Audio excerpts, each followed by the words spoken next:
Kinabukasan ng hapon, matapos ang palabas ng mga Pranses ay nakipagkita si Isagani kay Paulita.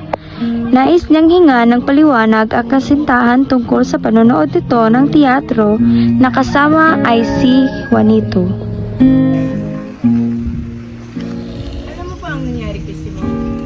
Hindi, anong nangyari? Nagkasakit daw si Simon at nagkulong ng ito sa bahay at ayaw niyang tumanggap ng dalaw. Kawawa naman si Simon. Sa pag-aantay ni Isagani, may narinig siyang usapan ng dalawang dalaga tungkol kay Simon. Ibig kong mamatay na may maiiwan sa bayan, isang pangalang balot ng karangalan. Mamamatay ako ng dahil sa kanya, sa pagtulong, sa pagsulong ng mga dayuhan. At pagkatapos ay sisikatan ng araw ang aking labi, na parang tanod sa walang tinag na talampas ng dagat. Pagkatapos ng pagwika ni Isagani, ay matiyagan niyang hinintay ang kaniyang kasintahan na si Paulita. Nasaan ka na, mahal ko? Bakit ang tagal mong dumating? Sino hinihintay mo, Isagani? Hinihintay ko ang aking nobya na si Paulita. At bakit parang malungkot ka? Wala lamang ito.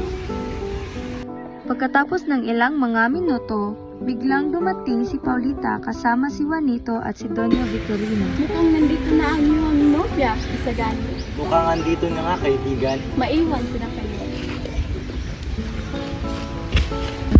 Masaya ako't nandito ka na, Paulita.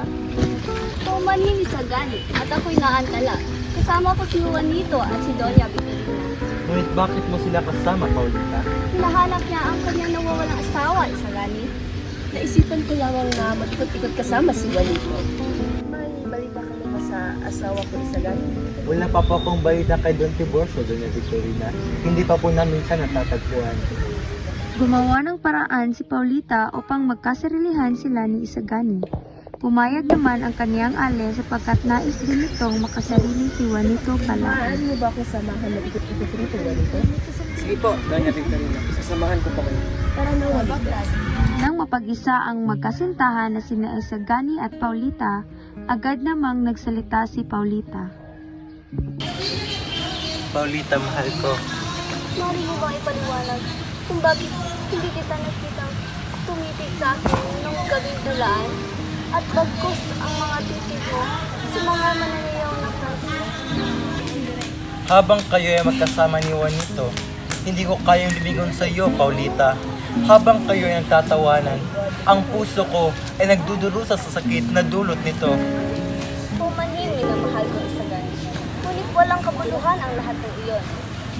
Sumama ako kay Juanito dahil sa pilit ng aking alay. At sa gusto kitang makita sa teatro. At sa totoo niyan, hindi ako ang nagkagusto kay Juanito, kundi ang aking ale na si Doña Victorina. Mabuti naman kung ganon, Paulita.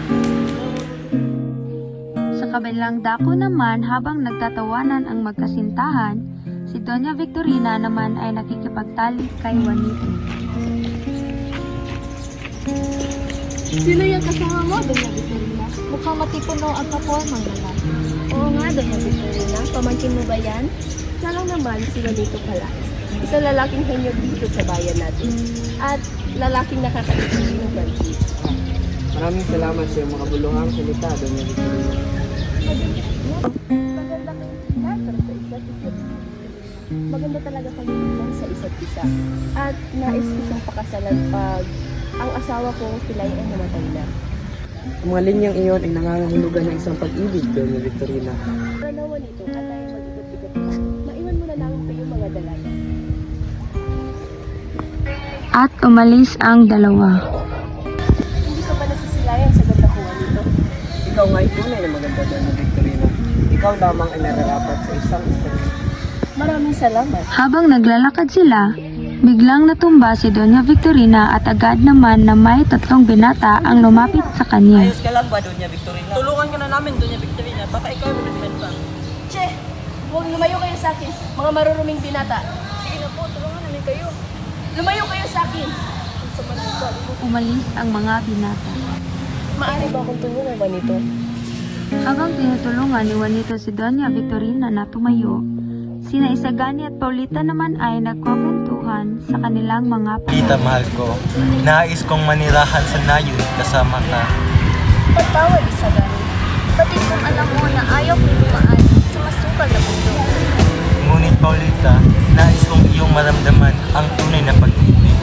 Ang pag-ibig ko sa iyo ay parang kalawakan, hindi mo ito masusukat. At patuloy na inulit ni Isagani kay Paulita ang kanyang walang hanggang pagmamahal. Ang wakas.